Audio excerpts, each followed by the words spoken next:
Good day to you all, and sit around my Padawans. We need to have a bit of a conversation today. Destiny 2 should die. I know that everyone means well by everything they're saying, but this should not be in Destiny 3. Destiny 2 should fizzle out soon. The Destiny's been out since September 2017, so we've just gone over 6 years of the game. We've had good expansions, we've had bad expansions in that time. We've had Bungie saying that Witch Queen and the popular expansions were over-delivering to those expansions were actually the metric they should have been aiming for. So why do I think that it should die? I think they've run out of ideas, essentially, on there. I really enjoyed the storyline this season, but if we look at like the newest raid, Root of Nightmares, the mechanics in that were really, really poor. Apart from the level where you have to move the planets around, all the rest of the mechanics are 1 or 2 people do running and 4 people kill things.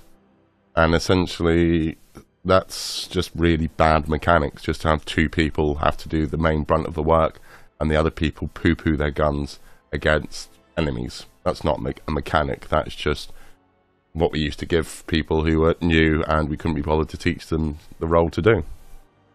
The final shape, yes, we have to end with a bang. I think it's very important that they do, and everyone's suggestions and everything in that has been wonderful to look through.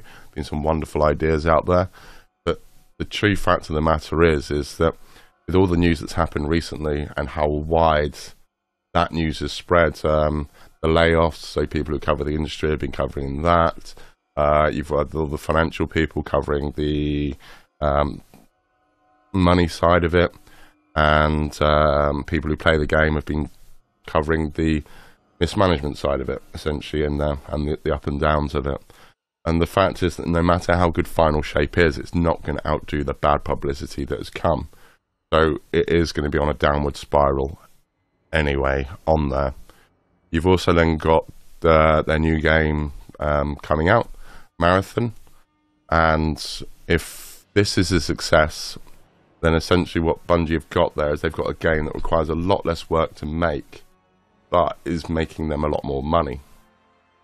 If it fails, then you've got back-to-back failures, and it really could damage Bungie to the point where they're not going to be a company of the size to make a decent Destiny 3 on there. So no matter how Marathon does, it's not going to look well for the new Destiny on there. I mean, I hope it does really well so that they can grow to the size where they could put in the budgets and the staffing to do both games. I mean, that would be the ideal, is that it does so well that it expands the company out and they can use that as the money cow while they are then developing Destiny 3. But the issue you've got there is, how long are you going to leave it? Because if they are out of ideas for mechanics, because that's how bad Root of Nightmares was, I mean, you saw the budget there because of the big expansive areas, the raid looked very nice, but the idea about what to do in the encounters was, for me, I think the worst since Eater of Worlds, for just telling people, oh, just kill things. Don't worry, we'll do the mechanics. We only need like 2 of us to do it there, on there. So, other media. I think that is what you do to bridge the gap. We have Final Shape. You have a chapter or 2 afterwards. I maybe wouldn't even do 3 chapters. And in those chapters, I wouldn't be exploring new things or doing new ideas. Essentially, I'm going to would be tying up the story and any loose ends that have been remaining in that.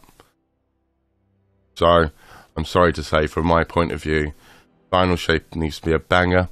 The season afterwards doesn't need to be anything amazing. It just needs to tie up any loose ends so that we can all end on a happy note with Destiny and move on for the time being.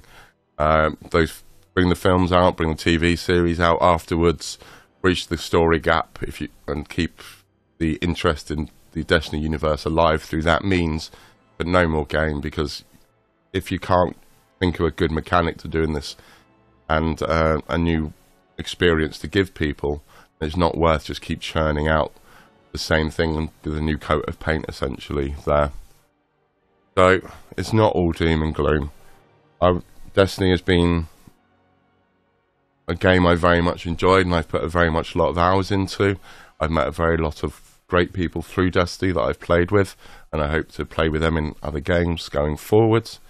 And I would like to end this video on a nice note. So, content creators. We've all had new content creators come into our lives through this game. So, I'd like to give some awards. Award for Best Stat-Based Content Creator. For me, that's Asdacross. I'm sorry if I'm mispronouncing that, and I'm sorry if I mispronounce any of these names, but I'm terrible with names. He's exciting. He brings across stats in quite a fun way. He looks like he's having a good laugh when doing it. It's not a sterile content, but at the end of it, it's just facts and numbers that speak for themselves. That's what he's giving you there, and he does it in a very enjoyable way. So thank you, Asdacross. You've been the best for me. Stat-based content creator in the Destiny 2 community. So best lore videos. There's been a couple of people who make lore videos. For me though, it has to be Evase. His voice is very easy to listen to. He punctuates very nicely, because there are content creators out there who will do a whole piece on PvP versus PvE, but because their E's and P's through their sound editing or through the way they speak are so similar, it's really hard to tell what they're even speaking about. And when you're doing a lore video, if you get caught into that trap, that's a big no. So he's brought it across in, I think, a nicely digestible way. He's put content together and grouped it together when it needs it to be, and he's kept it interesting through there. So Evase, thank you very much. Best personality driven content. So this might not be a guy who's a goat of the game, guy whose opinion you're not going to listen to, but my hell, he has been fun to watch and fun to experience the game through him. And for me, I'd like to give that award to Jez, or the Jez, or three Jez on there. So thank you very much. Playing the full to Datto and Turv has been wonderful to watch. It's given me plenty of hours of enjoyment. So thank you very much for that. Best expansion. Sorry, let's end on something Destiny. For me, it was the Witch Queen. I don't know whether it's just because it was the newest of the great ones, but I really enjoyed the story. It really felt like it was high stakes. It felt that it was a challenge without being unfair. And the three new enemies, the light bearers, they were wonderful additions in my opinion. The Hunter was annoying. The Titan with his shields, oh my word, the amount of wipes that gave us on there. But the variety that added in a very simple way, and almost like a mirror reverse of playing against yourself, was a great addition to the game. But anyway, that was my view, and I hope you all enjoy your day, you devilish demons.